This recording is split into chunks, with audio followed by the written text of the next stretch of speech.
Thank you, Mr. Dejoniak. Ladies and gentlemen, it is a privilege to have with us the Honorable Minister of State for Civil Aviation, Mr. Jayant Sinha. May I invite the respected guest of honor to deliver his address.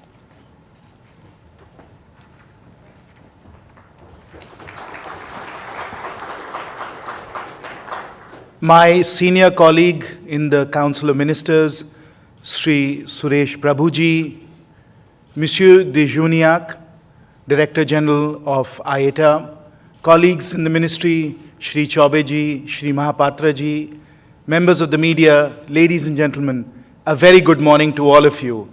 And I must say, I must add my congratulations to the extraordinary growth that we have been seeing in the aviation sector in India over the last 50 months, a track record that I think is unprecedented in global aviation history, to have grown at this rate and at this speed and have brought all these services across India to our passengers. So my warmest congratulations to all of you in the industry and the sector, and my colleagues in the ministry as well, for supporting this growth. Ladies and gentlemen, just before I began this speech, I was glancing through what IATA has put together as a forecast. And what they've said in the forecast is, yes, there's growth ahead, but we need to prepare for all of the challenges that we face. And I'd like to reassure IATA and members of the aviation sector that while IATA has forecast 500 million trips in the next 20 years and asked us to prepare for that, we are actually preparing not for 500 million trips in the next 15 to 20 years, ladies and gentlemen. We are preparing for 1 billion trips.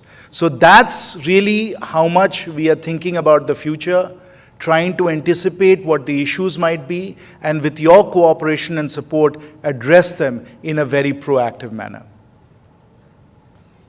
Let me first emphasize and elaborate why I think we should prepare for 1 billion trips, not 500 million trips. The demand that we are seeing for air travel in India is extraordinary. Just yesterday, the Honorable Minister, Shri Suresh Prabhuji, and I were in Gorakhpur. Gorakhpur is in eastern Uttar Pradesh. It's a city we don't think much about, but it is a city of 15 lakh, 1.5 million people. And it serves a catchment area of eastern UP and western Bihar and the Terai region of Nepal that is probably some 30 to 40 million people. That's the catchment area for Gorakhpur. Now you might well ask, how many flights a day does Gorakhpur have if it serves a catchment area of 30 to 40 million people and is a city of 1.5 million people? The answer is 3 flights a day to Delhi. That's it. That's all that Gorakhpur is serving right now. And each of these 3 flights, actually, we have started in the last 2 years. A city of 1.5 million people with a catchment area of 30 to 40 million probably should have 30 to 40 flights a day, not 3 flights a day. And when you go there and you speak to people there, they tell you about the trains that are going full, the wait list on those trains to places like Mumbai, which, by the way, takes you 36 to 40 hours to get to from Gorakhpur. They tell you about trains that are going to Bangalore. They're telling you, which, by the way, takes almost 2 days from Gorakhpur. They tell you about trains to Delhi that you can't get a reservation on for weeks. That is the kind of demand that we are seeing right now for air travel in India. We have so many towns that are 1 million or more in size, where we barely have any flights. And the moment we open up flights there, and I just think of my own hometown of Ranchi, which is also a city of about 1.5 million people, we've gone from 10 flights a day about 3 or 4 years ago to 30 flights a day now, and each of those flights is packed. And people are thrilled and delighted to fly. So really the challenge for us in India is not demand. When we talk about 1 billion trips, it's not that we have to worry about the demand being there. What we have to think about is, can we have the necessary supply? Can we have the infrastructure in place to cater to those 1 billion trips? That really is our challenge. The challenge is not on the demand side. The challenge is on the supply side. And I quoted a number yesterday, which in fact has been picked up by the press, in Uttar Pradesh. And I said the reason why demand is so strong and the reason why everybody wants to fly now is because the value proposition, the price value equation for air travel in India is extraordinary, and it basically for long distance travel easily beats virtually any other form of transportation. And if you actually look at the price, ladies and gentlemen, the price of flying today in India, which is among the lowest in the world despite the high cost that Monsieur de Juniac was referring to right now, is somewhere at 4 rupees per kilometer, which is less than the price of taking an auto rickshaw. Now, it's true you won't take an auto rickshaw for 1,000 kilometers, but the point remains that it is a very affordable way of transportation. At 4 rupees or less per kilometer, people are traveling long distances in great comfort and safety, but at very affordable prices. And that's why we have unlocked this demand. That's why people want to fly. And now the challenge for us is to be able to meet the demand, provide the infrastructure, provide the safety and the security so that people can fly. And that's what we are working towards. And as I said, we are planning not for 500 million trips. We are planning for 1 billion trips. Now, as we think about this billion trips, as we think about the surging demand, what are the primary and major challenges that we want to address from a policy point of view? There are 3 that at least we are seeing in the ministry, and I'm sure the Honorable Minister will add his own details to these and more challenges. But the first major challenge is, of course, airport infrastructure. And that's why we have taken, in the past, it was more of a 3 or 5 year view. We are now taking a 15 or 20 year view as far as airport infrastructure is concerned. And through the Nav Nirman, Next Generation Airports for Bharat program, we are actively planning for 1 billion trips. And what that means, of course, is 3 major efforts. One, how do we make our existing airports much more productive in terms of throughput, in terms of being able to process passengers, add aero bridges, a whole set of measures to be undertaken with our existing airports. Number 2, take our existing airports and add terminals. In Gorakhpur yesterday, we've just built a new terminal, we inaugurated it, but even with 3 flights, it's saturated. So it takes us 3-4 years to build a terminal by the time we get it commissioned.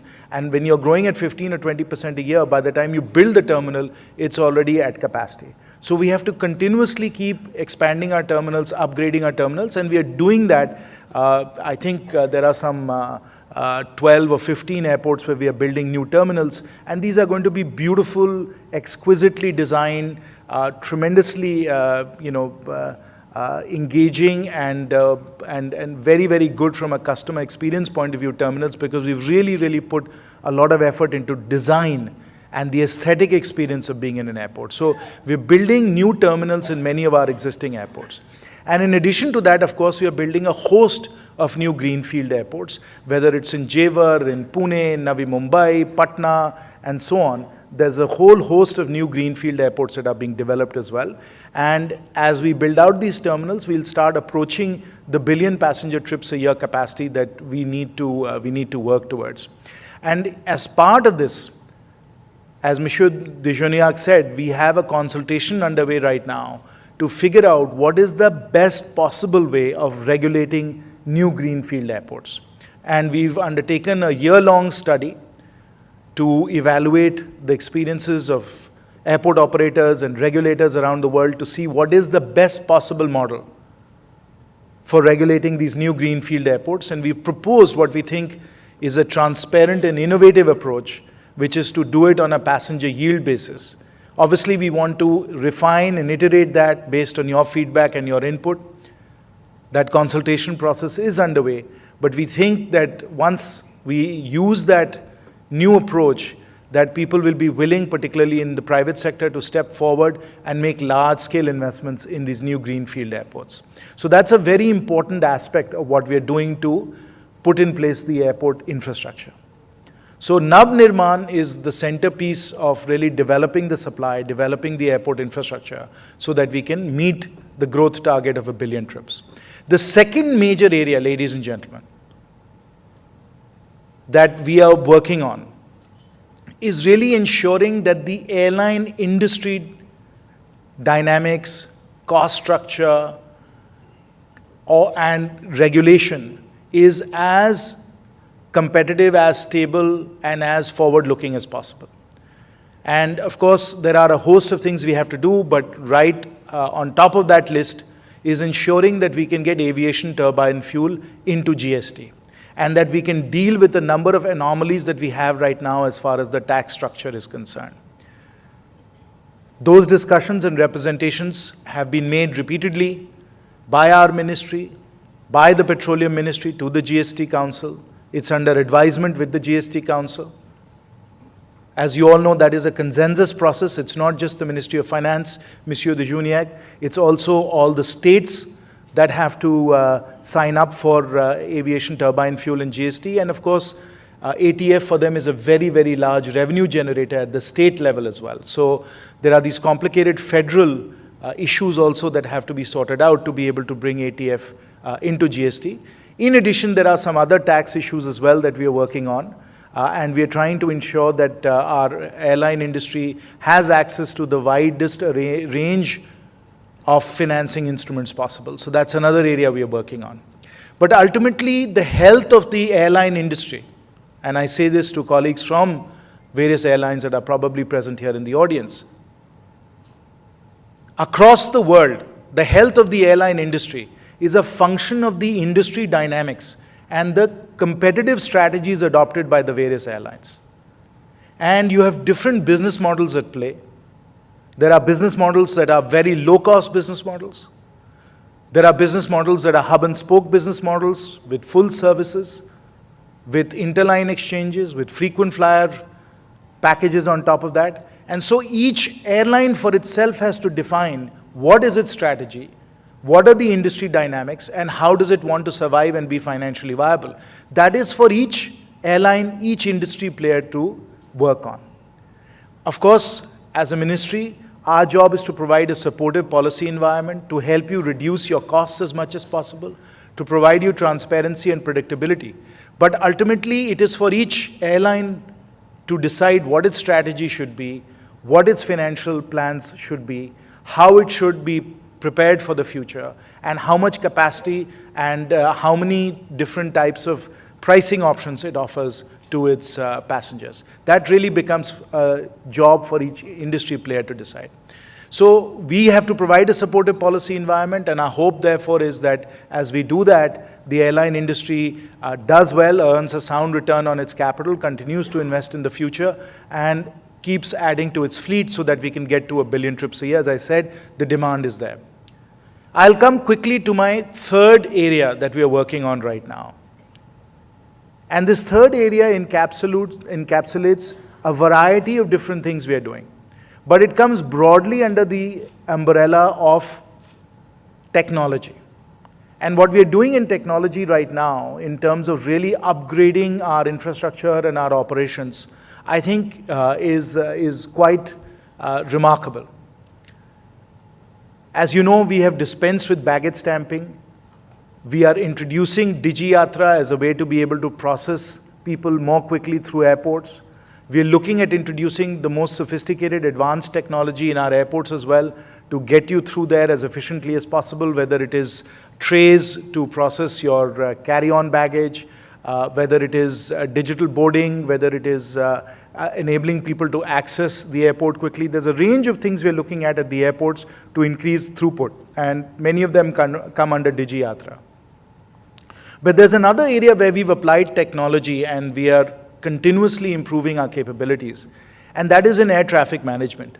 And I want to really commend what Shri Mahapatra and his colleagues are doing at Airports Authority of India through ANS. Because what we're doing right now in terms of air traffic management, air traffic flows, and building out our infrastructure is absolutely unprecedented. And we think, as we progress on this, we will have among the most sophisticated and advanced air traffic management systems in the world. And so that is something that is a very high priority for us. We are already experiencing a fair degree of congestion in our skies. They will, of course, continue to get more and more crowded as we go along. And so we need to make sure that when all these planes are in the sky, that we manage them effectively with the best technology and the best training and skills. So that's a second area where we are investing in technology, and we're working very hard to be at the global cutting edge. The third area that we're looking at, which of course also bears on this question of air traffic management, is in drones. We've just introduced a drone policy, which I think has been appreciated by everyone. It has led to Uber considering India for one of the 5 countries where they will launch Uber Elevate.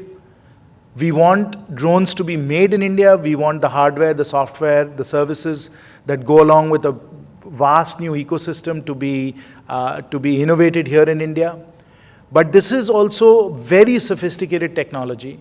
And this is also something that will have tremendous impact on aviation and aerospace going forward.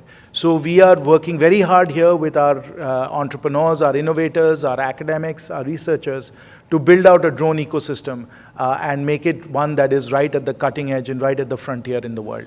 So that's another area of technology where we are innovating, where we are experimenting. Similar such efforts are underway in cargo as well, where we are looking to see whether we can develop an overall exchange so that cargo is available, logistics is available in a very efficient and streamlined manner, and so people can contract for those as quickly and efficiently as they need to.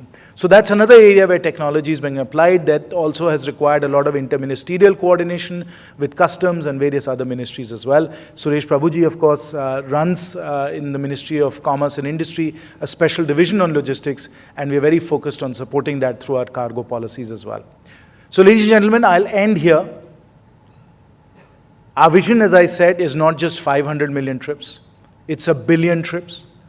And we are trying to put in place and working very hard to that end on all of the necessary infrastructure, all of the necessary facilities that will enable us to realize that goal of 1 billion trips.